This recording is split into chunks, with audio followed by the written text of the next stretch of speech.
Hello and welcome to the Libertarian Perspective, a discussion of state, local, and national issues with a libertarian flair. My name is Doug Klippel. I'm the former two-time state chairman of the Libertarian Party of Florida. We appreciate you tuning into today's broadcast.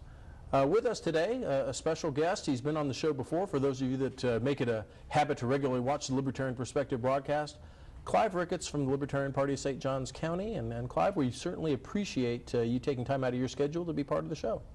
Well, Doug, thanks a lot. Thanks for having me. It's a pleasure to be here. And we have a lot of things going on in St. Johns County, just the same way we do up here in Duval County.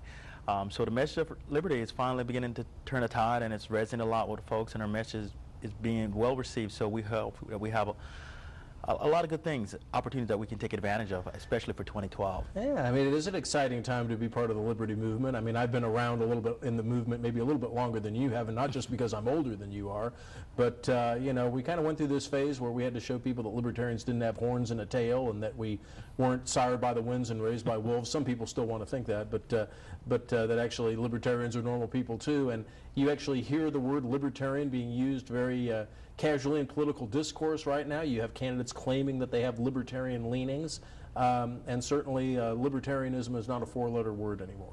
Sure, absolutely. People are beginning to realize that they really don't have two political party systems. It's really one political party. You have the party of the GOP of big government and the Democratic Party of bigger government. So either way, when they vote the election votes, they're still getting a bigger government despite their political leanings. So people want a different perspective, different look, and the message of reducing government, size of government, and more liberty in the marketplace is finally beginning to resonate with the public at large. So I think that's very good news for those of us who believe in the Constitution, believe in freedom, believe in living in a smaller government and lower taxes. Yeah, absolutely right. And of course, we do have a full agenda of show topics that we're going to get to in a second. But Clive, I know from your first appearance here, you know, I found it very interesting, your story about how you found the Libertarian Party, how you got involved in the Liberty Movement. So maybe as a refresher for the audience out there, or maybe for those people that didn't get a chance to see your first appearance, why don't you give us a Reader's Digest version around how you came to find the Liberty Movement? Sure. It's very simple, actually. When I was in graduate school, particularly pursuing my Master of Accountancy, a lot of the professors, when we had the financial crisis, was talking a little bit about too big to fail, why we should save these companies. And I've always been a registered libertarian, probably more a moderate libertarian, but then it took hold a little bit further in Austrian economics, because that's when I began to question a lot of things my professors were saying. Ron Paul happened to mention Austrian economics. I started reading a lot of things coming out of the Mises Institute, and it quickly became apparent as to why we're having the economic problems we're having. They explain how a central bank creates problems in the economy, how government interference creates problems in the economy, and explains exactly why we're having the problems we're having now, and even predicts some of the things that are coming, which doesn't look too good for us. But we have an opportunity to turn the tide a little bit, turn the ship around. It'll be painful, but it'll be far less painful if we don't turn things around and we end up having to do some sort of bankruptcy or default in this country, because it's going to be far worse. Yeah, very, very well put.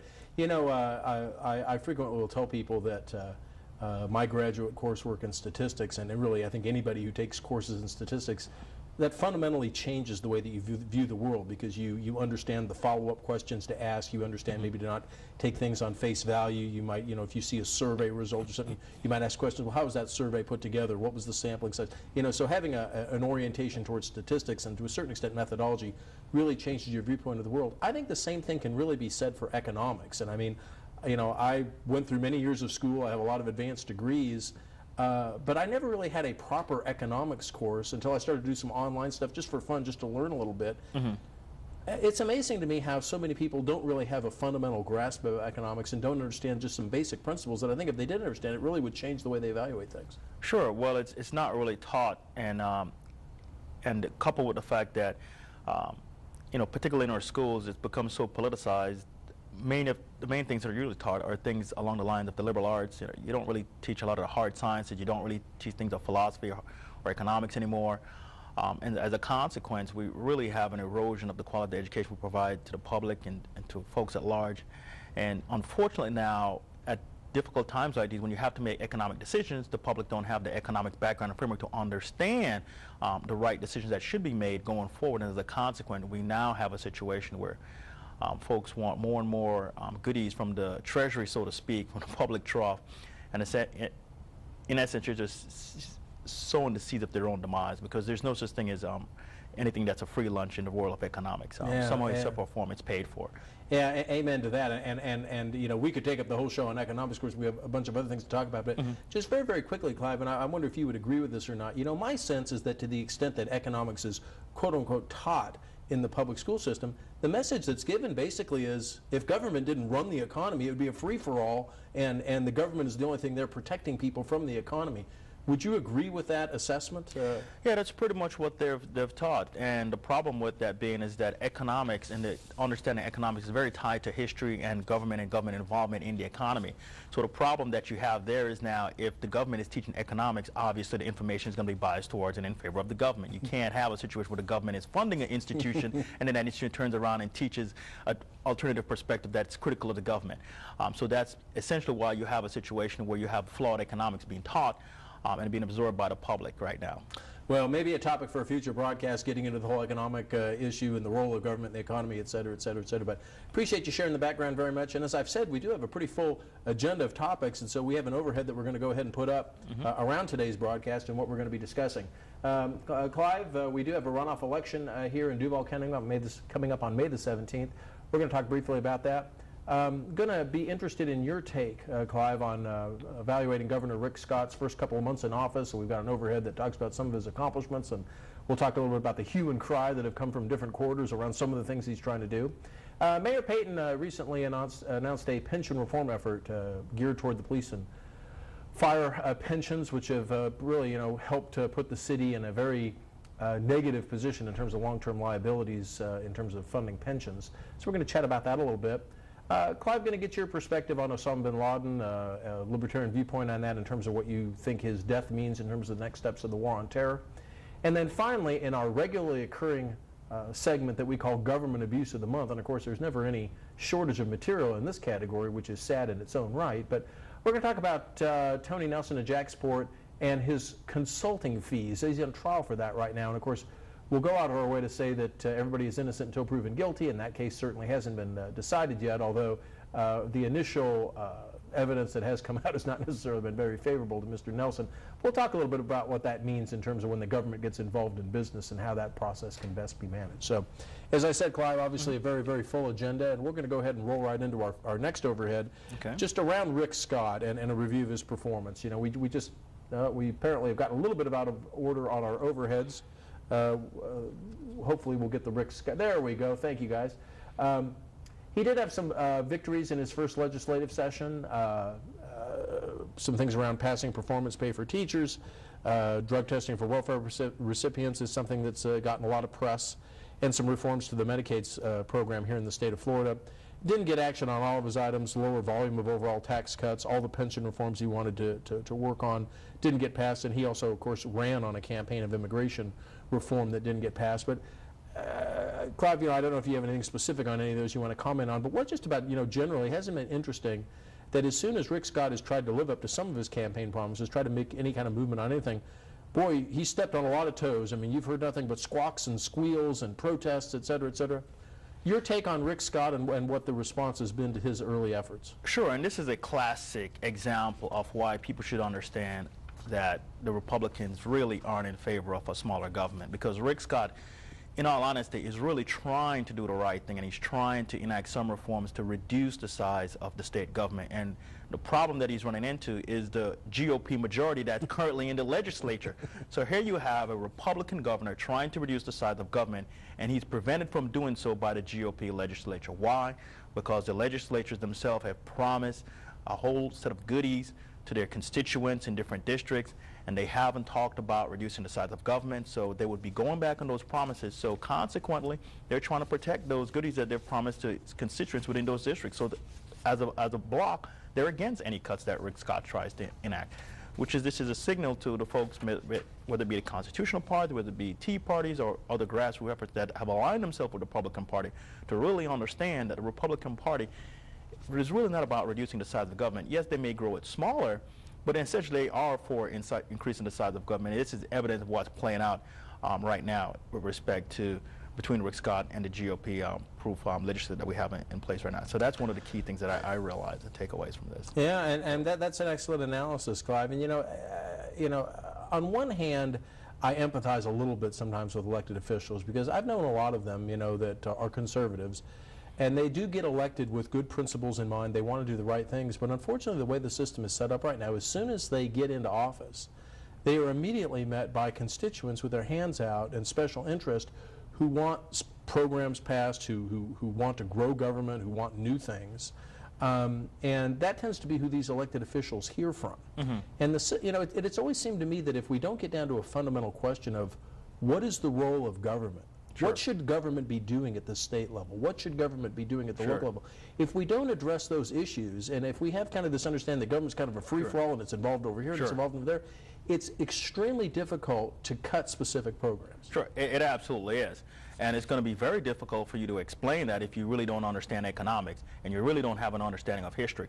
A lot of the things that we try to protect and what people don't understand, if you look at the history books, many of those things the government was never involved. The true function of the government is to preserve liberty, to preserve your ability to go out, live your life, and engage in commerce and do the things that you want, to prevent the government from interfering in your life, prevent others from harming you. The government has no business in providing education. It has no business providing any of these services, because you have no rights to these services. You have the right to go ahead and earn a living. You have a right to go ahead and purchase those services for someone else, but the government has no right to provide it, because if you say the government has a right to provide it, which is what many politicians do, that means the government has to levy taxes on someone else's income to provide it for you, which that is totally immoral in every sense of the word, but that goes to believing in natural law and things like that, and things come from people, and people have the right to pursue their own pursuit and keep what they earn. But the government has done a masterful job in taking control of the education system and lead people to believe that they have a right to all these things, and as a consequence, that's why we're in the problems that we're in. And what they need to educate and start explaining to people is that if the government shrinks, it doesn't mean that the world will end and you lose these services. You're simply returning these services to be provided by the private markets, which can allocate and provide these services much more efficiently than the government can. And what people have to understand is that when the private markets take over through the competitive force of the marketplace, prices fall, and that's what results in the improved quality of life, because the lower cost of goods and services particularly impacts poor people in the middle class and makes them able to have their dollar go farther, and they can buy more goods and services. And that's where it all come from, but very, very few politicians talk about that, and these are some of the things that are irrelevant. But believe it or not, we will return to this, because liberty always wins in the end. You can't continue this continual spending, because eventually you'll go bankrupt just like everybody. The government's not immune from the laws of economics. Yeah. Well, and of course, maybe we will take a future show and actually talk about the proper role of government and where libertarians would draw the line. Obviously, you mentioned several kind of big ticket items in your discourse there. And certainly a general libertarian principle would be that government needs to be as local as possible. It needs to best meet the needs of that local area, and there may be some areas that have a bigger government than other areas. As libertarians, we know who we would put our money on in terms of which area of the country is going to be more financially successful and be a better place to live, where people want to live. It's going to be the less government and less regulation. But I think one of the important things that you hit upon in your little talk there was when government gets into the role where it is just a provider of service. All right. It does take tax dollars to run those services. There's very little pressure for it to be efficient or cost effective, and the pressure is always for it to grow and expand. And I clearly think that that's the situation that we're in right now. Absolutely, and I agree with you there, because with respect to the marketplace, one of the things that the marketplace does is it allows for competition. Well, guess what happens when the government gets involved? There's no competition. They choose. You have in the marketplace, you have competition for capital, but in the market, when the government takes over, they redistribute capital to those who are mostly connected to the political class, which is what creates the inefficiencies, which is what creates the too big to fails and all the problems that we're having. If they simply get out the way and allow for the market forces to take over, you'll have competition on all sides of the spectrum. People will be well provided for and things like this. And the funny thing is that people don't understand is they believe that business are greedy businessmen, and I have to explain to them, listen, business spend money to invite you to do commerce with them. If they don't do so, then they go bankrupt. So they're always seeking out opportunities to encourage people to spend. That's why they spend money on marketing. That's why they spend money on advertising. That's why they offer introductory rates. That's why they offer coupons. These are all great things that poor and the middle class benefit from tremendously, and people a lot of times overlook these things. Very, very. I mean, look how many people go to the grocery store right now and use coupons to be able to reduce their grocery bill by 50, even 75%. It's amazing. That's all provided for by the private marketplace. Well, and again, we could take a whole show on this, but when people look at me like, well, what do you mean you want to, privatize the health market, get the government out of health care, and all that kind of stuff? I say, look, if we had started off with the premise that the government needed to provide food and needed to be in the grocery business, all right?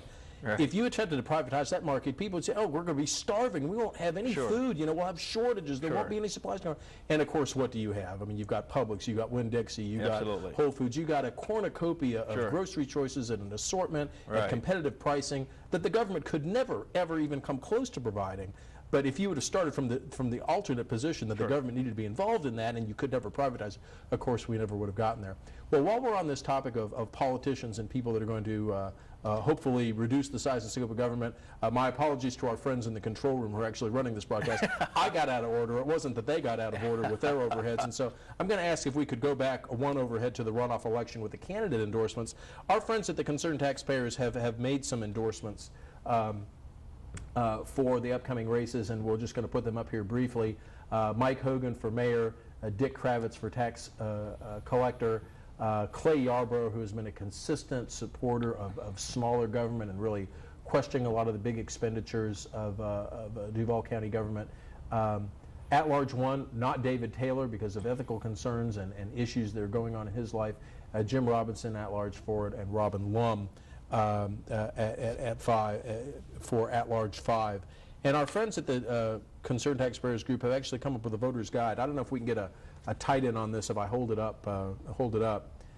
You can actually get a copy of this or print this off by going to www.jaxtaxpayers.org. Again, that's www.jaxtaxpayers.org.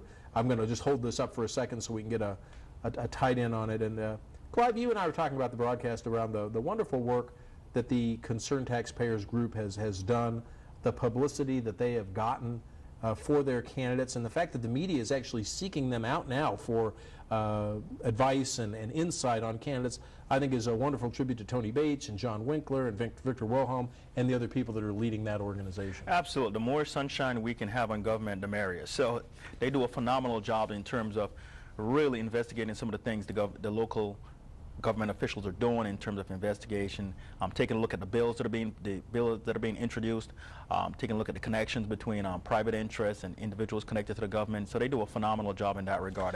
Yeah, and we won't get into all the details, but there's more from that group to come in terms of some of those behind-the-scenes things.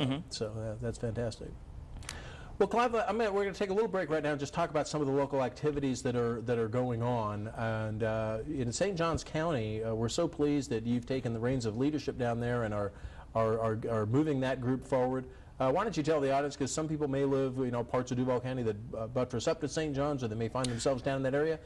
Tell the folks a little bit about your meeting schedule and things you've got coming up. Sure. We meet in St. Johns County at British King's Head Pub, which is located just about half a mile south of Palencia. And Palencia is right at the intersection of US 1, Phillips, and 9 Mile Road, or International Golf Parkway. And we meet the third Thursday of every month at 6:30, and generally our meetings run to about 8:15. Yeah. Typically we have a speaker who comes in speaking a particular topic, and we address local politics, national politics afterwards, and any questions they may have for the speaker and so forth. Fantastic. You got a website you want to give out? Yes, we do. We're at www.stjohnslp.org. That's www.stjohnslp.org. Great. And I'll go ahead and take the liberty now of telling folks that the Duval County Libertarian Party meets the third Thursday of every month at the Golden Corral Restaurant down in the Tinseltown area, right off the Southside Boulevard. So they will be having their meeting this month on May the 19th, and they get started around 6:30. So for those of you here in Duval County that want to learn a little bit about what's going on with the Libertarian Party, maybe want to talk to a few libertarians, again, see we don't have horns and tails, learn a little bit about libertarian philosophy, come out and just have some fun and some good discussion. I encourage you to do that May the 19th. And you can find out some more information about the local Duval events by going to www.jaxlp.org. So jaxlp.org. All right, Clive, let's go ahead and continue our discussion of some of the local stuff. We have our next overhead around Mayor John Payton and his proposed pension reform efforts to the police and fire system. And If you can imagine the unfunded liabilities for the city of Jacksonville in terms of pensions, $1.7 billion. I mean, that is an absolutely jaw-dropping figure. Sure. This plan savings, which Mayor Payton says is quote-unquote among the most aggressive in the nation, is designed to save $700 million over a period of years. And so there's a lot of people basically saying, is it aggressive enough? Look at some of the provisions, Clyde. You have to actually work 25 years now, not 20 until you get a retirement, if you're one of those.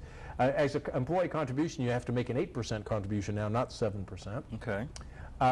In terms of calculating your pension, under the mayor's proposed plan, it's actually going to take your last 5 years of salary, not the last 2 years, in terms of determining that. As you may know, Clive, a lot of times folks that are in that system will work a lot of overtime and during their last 2 years to really jack that target figure up that bases their pension calculation. And that you would actually have to wait 2 years, not 3 months from your date of retirement for there to be a cost of living adjustment. Sure. Okay. And so I guess, you have a background in this. I mean, as you look at that, do you think that's enough to actually save the taxpayer? Do you see these pensions as being issues across the country, as so much press has been written about those? What's your take on it? There's a couple things to that. And as I was thinking about some of the things that you list, I mean, it's good that they're trying to enact some reforms to try to address some of the issues that they're facing. I wonder how many Jacksonville residents realize that throughout its history, in the early beginnings, that the firefighter was really a private entity. And now that the government's got involved, firefighting services has risen, and now we have all these pension issues that we have to fund. But that's even a topic that you can get into for another show. With respect to some of the reforms that they have enacted, the problem with those reforms is it enough? And they're basing those reforms based on future projected revenues that they'll receive from the city. Where do they get most of their revenues from? Property taxes. What's going on with property taxes? They're plummeting because property values are going down. So the question then becomes, will they be able to get enough revenue from property taxes to be able to offset that? They're hoping that property values turn around and rise. I don't believe it will. As evidence that economic numbers that have come out showing property prices falling month after month, if that continues, the pension gap will widen because they will not have enough tax receipts come in to continue to fund it, even in that reform that they have. What they should do, and the courage that they should take to really address the problem, is to close out the pension. They need to take no more new entrants, and the new entrants who come into service, who come online, should go to maybe instead of a defined benefit, defined contribution, like a 401k type of retirement plan. That's what they should do, and that would really allow them to significantly address the problem. Unfortunately, like anything else, they will not go that route, and they will try to take a little incremental change. But we will see what happens, what plays out with the economy. Right now, it doesn't look too good. From all indications that I'm hearing, that they expect the deficit to widen, and they're looking at enacting tax increases to be able to fund the deficit that they're currently encountering. And of course, what we know what that will do is the more taxes you increase the taxes, all it's simply going to do is reduce. It's going to hurt the economy because it reduces disposable income, so people have less money to spend less, which drags down overall demand in the economy, which then creates more unemployment because when demand falls, companies have to lay people off because there's not as much demand for their goods and services, so they don't have a need for the excess labor. It just makes the situation all around worse, and of course when people lose their jobs, guess what? They can't pay those property taxes on those homes. Again, they miss the disconnect between the economics and the problems that they're facing. Yeah. But unfortunately, I hope that they recognize and turn it aside. There's some people who are being a little bit more receptive to some of the ideas of being a little bit more aggressive with the pension. I hope that they take a strong stand with this, but with the current people that they have in place right now, except maybe for Clay Yarborough, I think we have very little chance of them being a little bit more aggressive in terms of tackling some of these pension issues from an economic standpoint. Yeah. Hey, Clyde, I'm sure that you probably would second my comment that I'm going to make here, which is, we clearly have a lot of respect for firefighters and policemen, the dangers of those jobs and the sacrifices and things that they make. But in your opinion, how do we get to a situation where somebody can work 20 years and qualify for a pension that's 60, 70, 80% of their salary after working 20 years? How does that happen? Yeah, sure. I have no idea how that can happen. I guess when the government gets involved, that happens. But that is the case, right? We know that over the last 5-6 years, the growth in employment, by far the largest growth, has been in government entities. Yeah. We look at something like California, where the public unions there basically have the government over a barrel there. Absolutely. $25 billion in debt. The fact is, there is no such thing as a free lunch. There is no such thing as a free pension. Absolutely. And, the funny thing about the Duval pension system is that they're required. They put in a constitutional requirement they put it in the contract where, regardless of what happens in the economy, they have to at least fund the pension by, I believe it's either 7 or 8% guaranteed return. So even when the markets aren't performing very well, taxpayers have to provide that 7 or 8% return on pension, which is unbelievable if you think about it. You know, this whole issue really has to address, because there's nothing wrong with private firefighters. We have them in that service on oil rigs. We have a private firefighter staff that services the airport right now. We could very easily do this, and it could really easily address some of the imbalances that we have within the firefighting unit. You know, it's unfortunate, but it's just that we're going to continually have these problems because the more government involved, the more politicized the decision making is, and it's not based on market conditions, not based on real economics and things of that nature. And it's just going to lead to more problems. Hopefully they can make some of these reforms that they're trying to enact stick. The difficulty comes when they have to fight over it with the unions, and I don't know if they have the courage to put up that fight, because the people are believing now, listen, I'm entitled to firefighting service, and if we don't have any if we don't have the government involved in firefighters, no one will put out my fires. My house is going to all of a sudden burn down. Of course, there was that case a couple months ago where supposedly that private fire department didn't put out a fire or something, but if you actually dug beneath the surface, there was the local government actually passed an ordinance that prevented them from doing that, and we'll get into that future broadcast. We're actually coming down to the end of the show, Clyde, believe it or not. So we're going to ask our friends in the control panel to actually skip our Osama bin Laden slide. We'll come back to that maybe in next month's show. But we're going to close out with our government abuse of the month, Jacksport Chair Tony Nelson and his consulting fees. He's accused, along with a lobbyist, of bribery, money laundering, mail fraud, conspiracy. He is accused of taking $150,000 in bribes from a businessman over the last couple of years. Again, the second bullet point at the end is very important. He is innocent until proven guilty, but ... Clive, you know, in your opinion, is this the exception of the rule? I mean, my belief is that there are certainly a lot of very motivated and dedicated and very, you know, genuine public servants out there who want to do a good job. But there's a lot of this behind-the-scenes stuff that never does see the light of day. Yeah, absolutely. And it's very unfortunate. Even if you have well intentions, there's so much political infighting and so many things that people bring to bear the powers of God. Even if you're trying to do the right thing, it's very difficult to do so. And that's what happens when the government gets involved. The government has really very special powers. I mean, they could put you in jail. There's a lot of things that they can do. So it's very difficult to do the right thing when you're in government. And of course, not to mention all the conflict of interest that arises, which is clearly the case example in this particular instance.